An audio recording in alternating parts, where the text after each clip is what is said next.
గ్రామ పంచాయతీ కార్మికుల్ని రోడ్డున పడేసింది. ఈ మా ప్రభుత్వం వచ్చిన తర్వాత మేము వచ్చేసిన తర్వాత 51 జీవోని సవరణ చేస్తాం. మీకు 26,000 రూపాయల వేతనాలు ఇస్తాం, ఉద్యోగ భద్రత కల్పిస్తాం, పిఎఫ్ ఈఎస్ఐ సౌకర్యం కల్పిస్తామని చెప్పి మేము గత ప్రభుత్వం ఉన్నప్పుడు సమ్మె చేసినప్పుడు మా టెంట్ల దగ్గరికి వచ్చి ఇప్పుడున్న శ్రీనివాసరెడ్డి మినిస్టర్ గారు అయితేంది, మన ధనసరి సీతక్క గారు అయితేంది, వీళ్ళందరూ కూడా టెంట్ల దగ్గరికి వచ్చి మా దగ్గరకు వచ్చి హామీలు ఇవ్వడం జరిగింది. అదేవిధంగా ప్రభుత్వం వచ్చిన తర్వాత మేము పోయి కలిసిస్తే ఒక 4 రోజులు ఆగండి, ఇప్పుడు కొత్త ప్రభుత్వం మేము వచ్చినాం కదా మేము చేస్తామని చెప్పారు. సీతక్క గారు ఇదే మహిబాద్ కలెక్టర్ ఆఫీస్కి వచ్చినప్పుడు మేము వినతి పత్రం ఇవ్వడానికి వస్తే నిన్ననే మాట్లాడినాం రేవంత్ అన్నతోటి, మీ 51 జీవో సవరణ అవుతుంది, మీ క్యాడర్ వేదికనే శాలరీలు వస్తాయి, జీతాలు ఇస్తాం, క్యాడర్ వేదికనే పనులు చేయాల్సి వస్తుంది అని చెప్పడం జరిగింది. కానీ ఇప్పటి వరకు ఆ 51 జీవో రద్దు చేయలేదు. ఆ రద్దు చేయకపోవడం వల్ల కార్మికులు వేలాది మంది చనిపోయారు.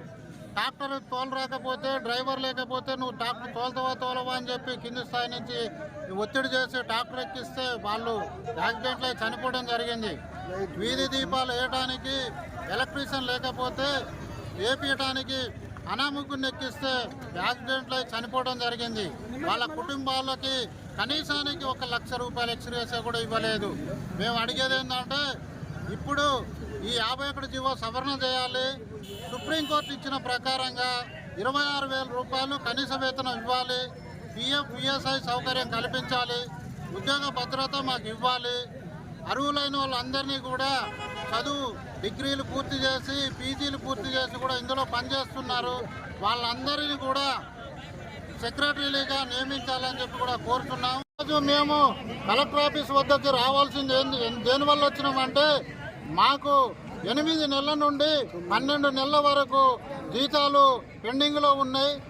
ఈరోజు పండగ వచ్చిందంటే భార్య పిల్లలు పస్తులో ఉండాల్సి వస్తుంది.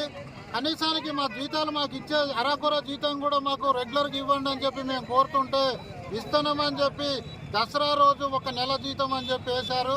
ఆ నెల జీతం కూడా ఇంతవరకు సగం మందికి పడలేదు. ఆ నెల జీతంతో గడపాలంటే ఇబ్బంది అవుతుంది. 9,500 రూపాయలు ఇస్తే ఆ 9,500 రూపాయలకు చెక్కు తీస్తే ఈరోజు చెక్కు తీస్తే 3 నెలల తర్వాత అకౌంట్లోకి జమ అవుతుంది. మాకు ఆ విధంగా కాకుండా రెగ్యులర్ ఎంప్లాయీస్కి ఎలా ఏ విధంగా అయితే వస్తుందో గ్రీన్ ఛానల్ పెట్టి మీకు 1వ తారీఖు రోజు ఏ విధంగా జీతాలు వేస్తున్నారో అదే విధంగా మాకు 1వ తారీఖు రోజు వేతనాలు ఇవ్వాలని చెప్పి మేము ప్రభుత్వాన్ని డిమాండ్ చేస్తున్నాం.